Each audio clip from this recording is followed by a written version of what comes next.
syrup. So you can make a soft drink from that, just adding that to a plastic bottle. And, let's face it, 96% of inside that bottle is water. So it's the purified water it's carbonated, and depending on the type of carbonation mixture you're putting in there, and the syrup, bingo, you have yourself a soft drink. And those boiled down peels, that's like you're making a fermentation mat. It's in a big boiler basically, and you could always siphon off the alcohol, because alcohol does come from limonene. So you could make an orange or lemon limonene, or grapefruit limonene, or even those other like peach skins. You could grind that up and make a pulp mash extract from. So yeah, recycling, no waste. If you could find an orchard that's got skin waste, whether it's a fruit tree orchard, citrus tree orchard, or even an apple, or peach, apricot, nectarine, yeah, don't let those skins go into the garbage. Definitely process them. Even the pits from nectarines can be made into byproducts, cosmetics. So yeah, don't throw them out too. You want a machine that could shell, especially nectarine pits. They're high in vitamin B17 and medallion. That helps fight cancer. A lot of places, like a lot of these pet stores, they make a lot of the cutting edge technologies that are not yet approved for humans. And humans are the ones that discovered the ivermectin in there, but there's a lot of other chemicals that some of these pet stores provide to take care of disease that pets come in contact with, that you can use for yourself. But what I'm trying to say is there's a high profit margin. If you could produce the chemical, put it in the serving size, whether it be a medical or whether it be a human consumable, all I know is that if you can make at least 10 times your money, it's worth a gamble. I mean, just think, you have one assembly line making 10 times your money. But what happens if you could put 10 assembly lines in, Wow. And that could be running around the clock. Wow. So, I mean, there is a formula you can evaluate to see how much money outlays and inlays you'll have, but you'll eventually get more proficient with your business, so the profit margin over time should grow, because you'll vertically integrate and you'll develop economies of scale. So that 10 times your money will probably go to 20, possibly 30 times your cost, your profit. And that's when you really start relaxing and enjoying yourself. 30 times your money, that is a no-brainer. If you could do that type of a business, I would do it 24/7, 7 days a week, 365 days a year, all my life. I'd open up as many plants as I could.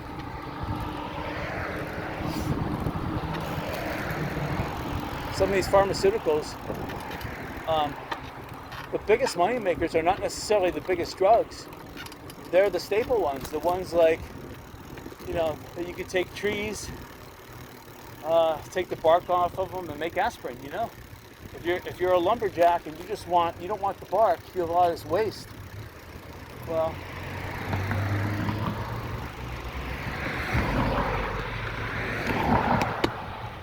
oh, thank you.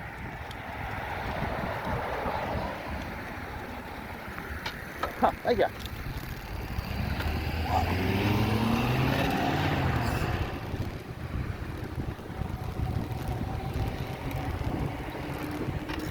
Usually I don't do that. Usually I let the cars go by it, and I wait. But so some clouds are forming and obscuring the sun slightly. I don't feel the full intensity. I can see ahead of me there is a shadow. Cloud shadow. Nice. I expect a full day. Look, no parking here. Yeah, I mean, look how nice wide the bicycle path is. This looks like a road. I mean, I could drive my car easy down this road.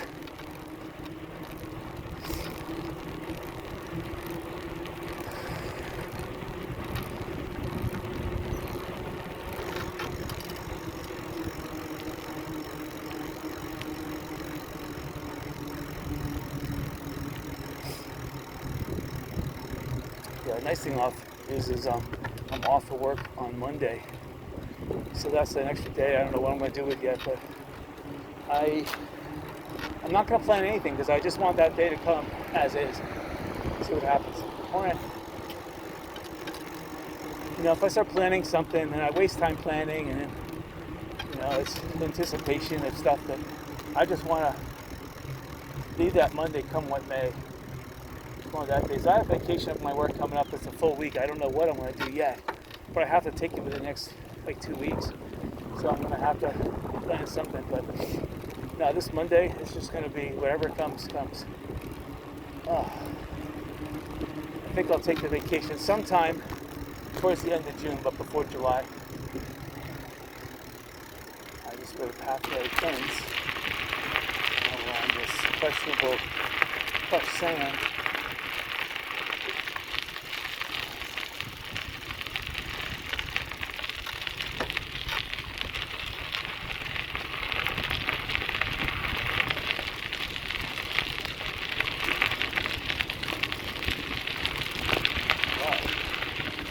Oh, it's a good thing I put air in both tires because when I left this morning, I always do a pre-flight check on my bike to make sure that the tires are obviously not flat, and I do top them off with air. And then I test them after they're topped off to make sure that, because if they were leaking, then if I fill them up again, they'll leak right down again. So I test them right away. Well, I give them like 3 or 4 minutes, but I test them before I conclude the flight test, so as to confirm my tires are okay for the ride.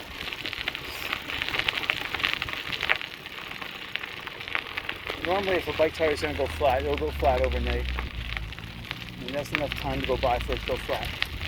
And then once it goes flat, that's it. I'm not going to push the envelope. I'm going to replace the tire, fix it and replace it. But I'm not sure if I'm going the right way or not, but there is a road down there.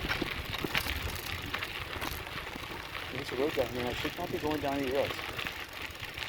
I have to check and see what this road's all about.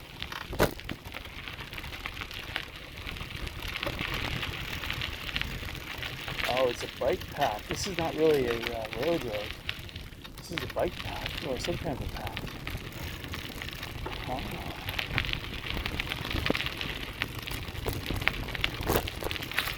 Some strange looking, I'm not sure if that's concrete or coral or what, but there's a strange substrate here.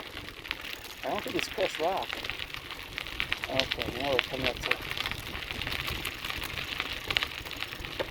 we can take the first divergence. Park property ends ahead. Oh, this sounds good. This one wants me to go this way.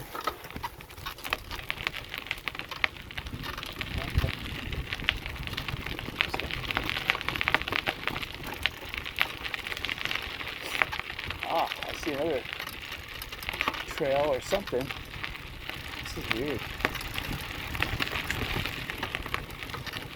It's like an amusement park, but it's a manual amusement park. It's like a roller coaster ride. Whee! But it's as much as you can pedal. Pedal fast, you get more of a whee. Okay, this is just a time. This is just a diversion, basically. Come on. For people that are eccentric and they need to exercise. Oh wow. Note to self, next time don't come this way. Oh boy. I mean, if there was lakes, if there was little bridges, I can understand coming this way, but just a zigzag? Oh boy. I guess this is one of the did it, done it, don't need to do it ever again. Yeah, look at the substrate here. There's some kind of rock layer down there. It looks like the coral that you would find on Unlike in the Bahamas, in Paradise Island, they have some really sharp, jagged, solid, like from the mantle, like something from near the core of the earth that's sticking up. And it's sharper than blazes. I mean, literally, I put my foot on it. I was like, whoa. I'm like, that's sharper than coral. It can withstand anything, even a boat stabbing it. Probably a blow from an axe, it will withstand that as well. That's right where the lighthouse is on Paradise Island.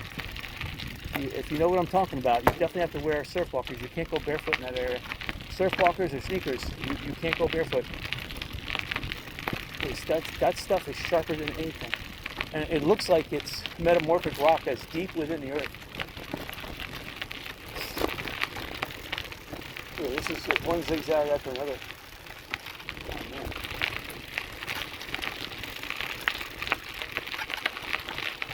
All right.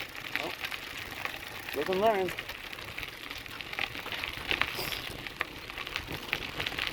I'm going to add a mile just by zigging and zagging.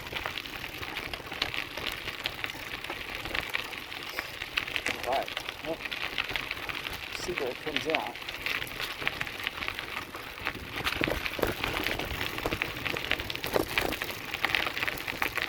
It's harder than tires too. Except, oh, I see the road over there. It's terrible. Oh God, more zagging.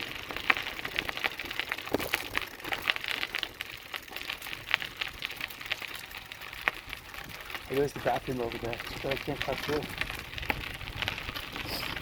Alright. Yeah, you never know what's in there. In the mountains of Georgia, I've been up to Anachorage Falls. There's a lot of snake holes up there. Literally, every step you take, there's like 2 or 3 snake holes you see. So, you don't want to walk off the trail too much up there. Oh, here it is. It empties out by the snake set. Okay, now I know where this goes. Alright.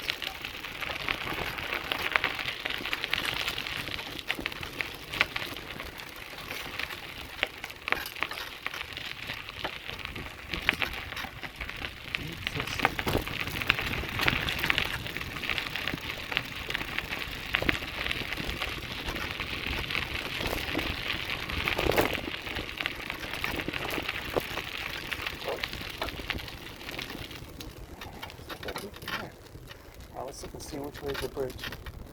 So I see kayakers. I don't see a bridge in either direction. Weird. Oh, there is one. It is way over there. On the right-hand side. Not the left. I take that back. It's on the left-hand side, not the right. I can't get my left and right together. We'll see. So I'll go down the beach a little bit towards the left up ahead. I'll see if I can come back over that bridge. That's the original bridge.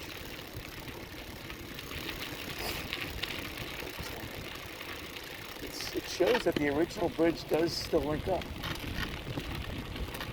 I like how there's pathways on this side too.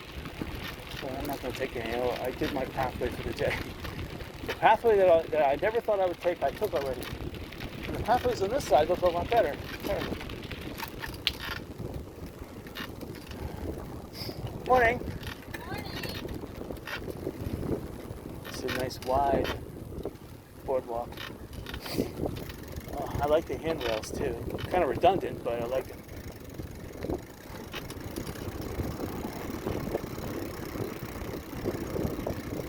Morning. A nice cool breeze coming from the ocean, and you can tell that there's a slight like a 1 to 3 foot chop going on. It's not calm, and it's onshore wind. So the waves are being blown onshore. That will cause more cloud development inland. That's for sure. And it's a nice cool breeze. Still, I see it's about 85. You can call that cool. But cooler than the 95. It feels like what it is now on the road. Still sweating, but so I don't need to drink anything just yet.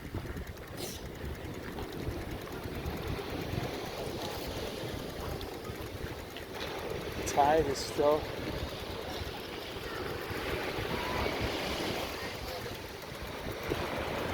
so here's down the beach. That's towards Captiva, that's where we're going.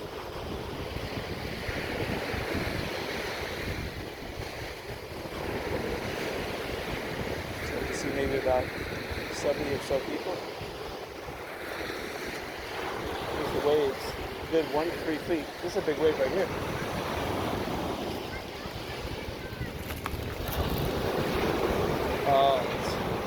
It's extremely soft. The same.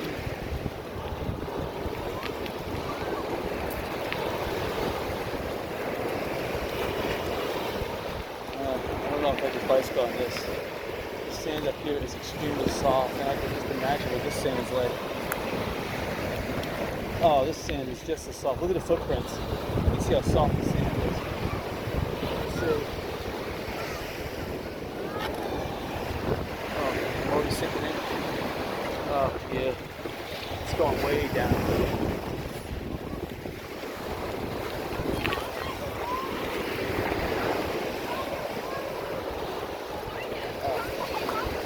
We're gonna have to walk down the beach.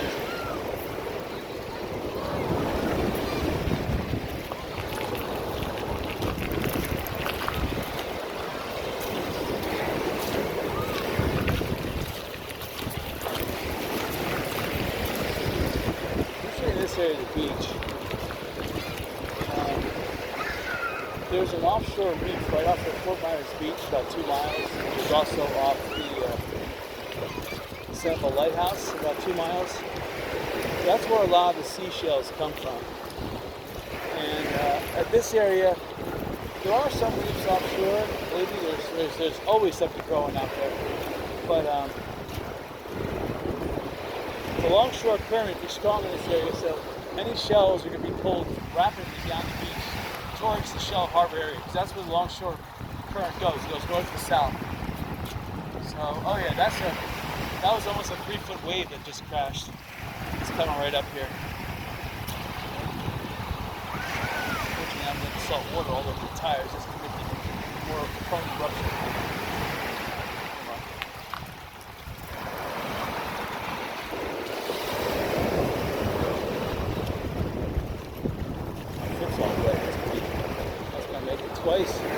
Twice as exciting to go bicycling. Walking through 2 inches of water. I can go back on the beach. The tide slips on the wind. Okay, I see the other bridge here. It looks like a bridge.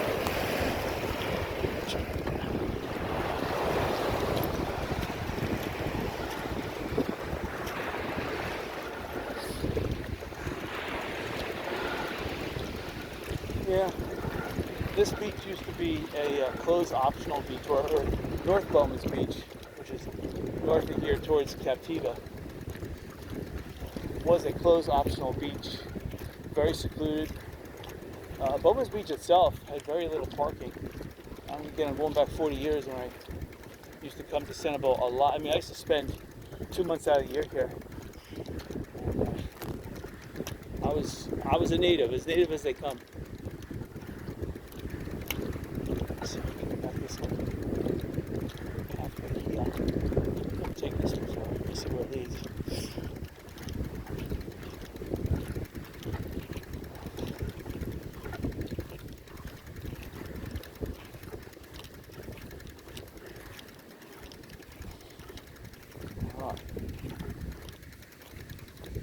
Still too soft for me to pedal.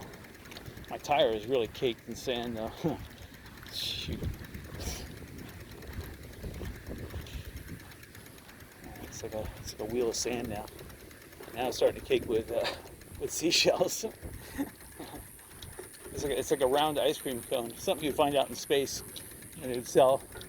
You know, they could float the ice cream to you in a 0-degree weightless environment. It would be round. I mean, round like a rotating wheel. All right, here we go. Coming up to some solid bicycling ground. All right. Now this is better.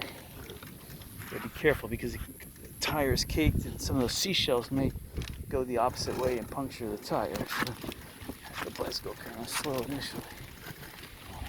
There it goes.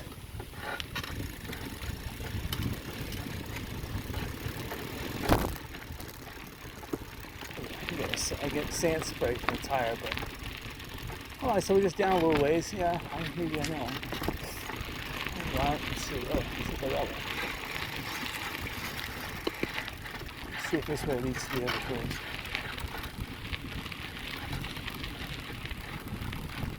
The other bridge could be closed. I'm not sure.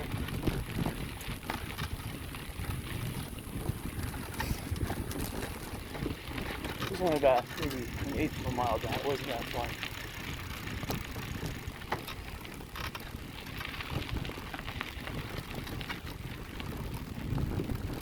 Well, the sand coating on the tire here is making it a little softer ride.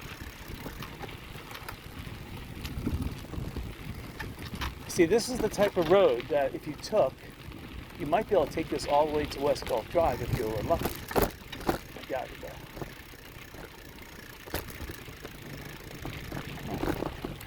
They don't even show this connecting to the other bridge. I'm only going to go down a little bit more. If it doesn't connect, it doesn't connect.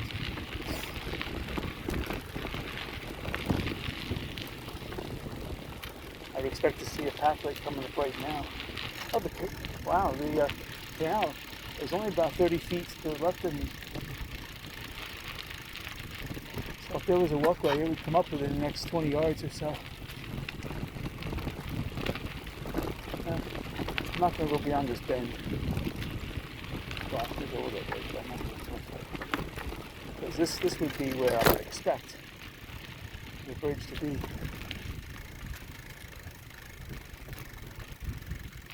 And lo and behold, this is the bridge. Look at that. Oh, almost made it. Oh, see, this was the original bridge. See how narrow it is? Not good. But still pretty awesome. Oh yeah, there's the other bridge. Look to the left. Look to the right. Look at all the homes. Wow. Hope this is not a private person's bridge. It's part of the trail as far as I'm concerned. It's hard to bicycle on this thing. I'm pretty much hitting the guardrails every time I lean towards one thing.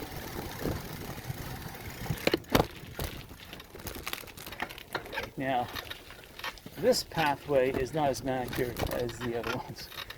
This is roughing it. This is what the original pathway looked like back in 1980, in the 70s. Yeah. You had to walk on mud like this. Yeah. Tree roots everywhere, spider webs. Exactly. During the summertime, yep, it was swamp. Uh-oh. Just hit something in my back tire. That was scary. Alright. Roots.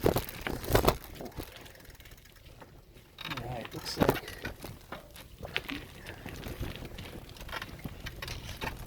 wow. I don't know where I'm coming out. I'm coming out. Tree roots. This must be the oh, this is at the end of the road. Yeah, this is the old path. That's where I came at the end of the road. Look at that.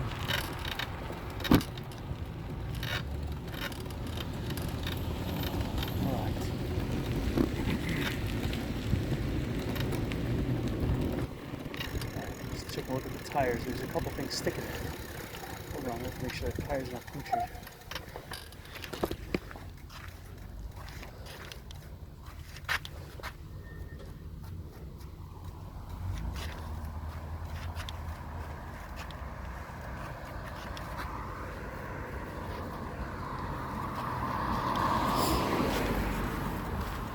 I'm just gonna go over the main hump.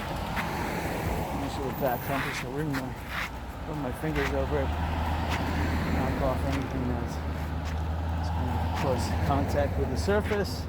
I don't want things being pushed deeper into the tire. You know, the key, what you have to watch out for is anything that's thicker in width than the thickness of your outer tire. So if your outer tire is, you know, a 1/32 thickness, you want to make sure that nothing is sticking in your tire that's wider than 1/32 thickness, or else that If you run over asphalt or concrete with it, that could puncture the tire.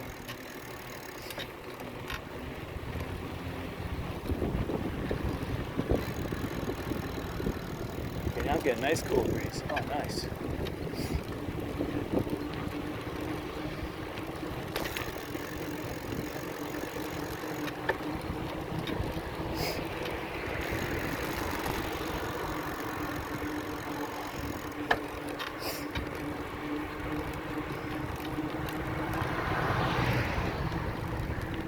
So we'll take a water break up at Blind Pass. I was going to take a water break here, but touching the tire, I got this black tar stuff on my hands. I really need a bathroom to wash my hands, get this black stuff off. I don't want to touch anything, especially the camera. I'm going to have to put some sunblock on, so there's going to have to be I'm going to get water and put some sunblock.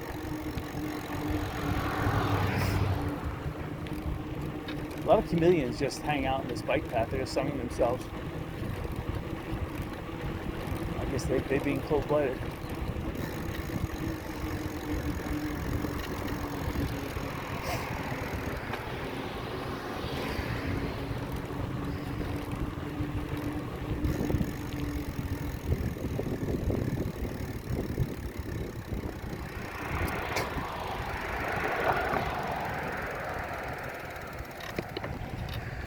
Lucky me. Perfect timing. Wow. Yeah, so I guess I'm still about 3 miles away from Blind Pass. And then another 3 to 4 miles on Captiva. Morning. Still have a nice cool breeze. Something.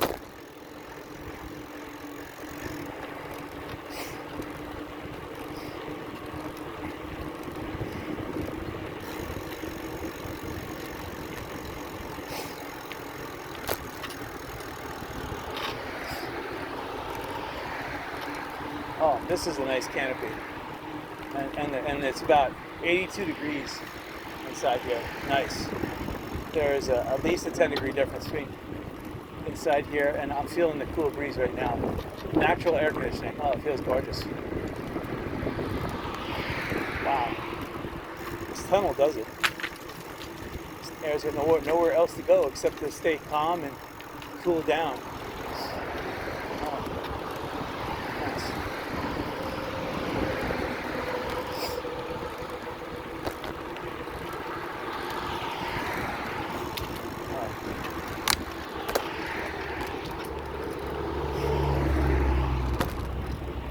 Bicycling on gear 17. So now I'm back up to gear 24.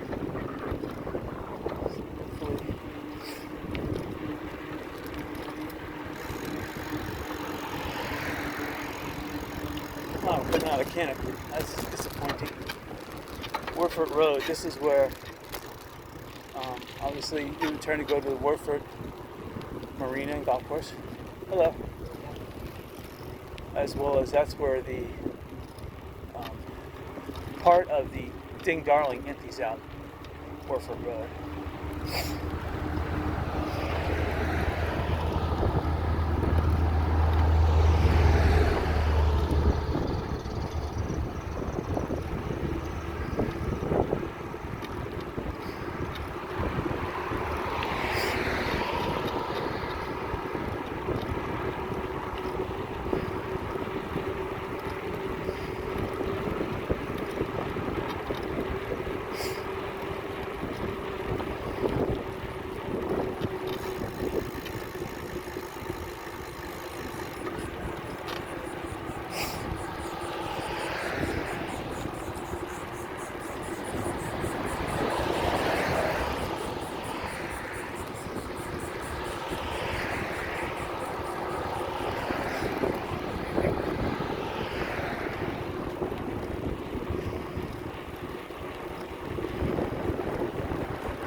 There's it's not really a headwind, although I'm starting to feel something.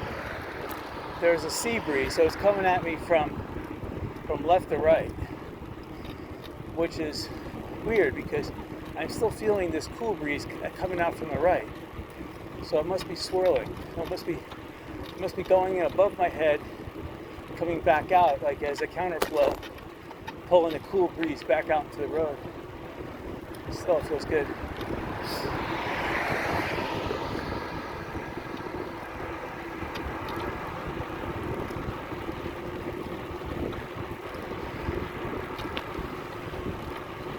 So people don't realize that South Seas Plantation is 1/3 of Captiva. So when you drive the 4 miles to the entrance, you still have, I forget how many counters it is, but it's definitely over a mile. You still have 1.5 miles or so left to go to get to Land's End. So South Seas Plantation is a pretty big plantation.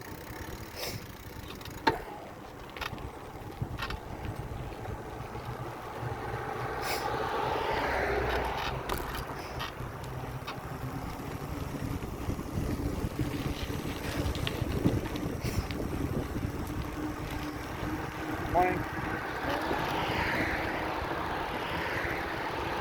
So we've got back some shade again, which is nice.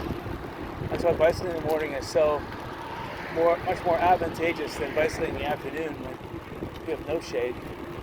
No shade and no cool breezes. Wow, the shade alone is nice. And then you have the cool breeze on top of that. Wow.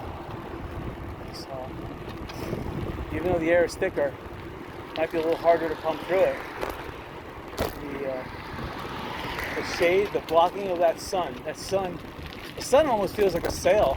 Like when I have the sun at my back, it's almost as if the sun, because I'm wearing black clothes, is actually pushing me, which is good. Maybe when I come back, the sun will be at my back again. But in terms of heat though, wearing black clothes, that's not smart. This is what I was wearing. I was going to play tennis last night. Actually, no, I wasn't playing tennis last night, but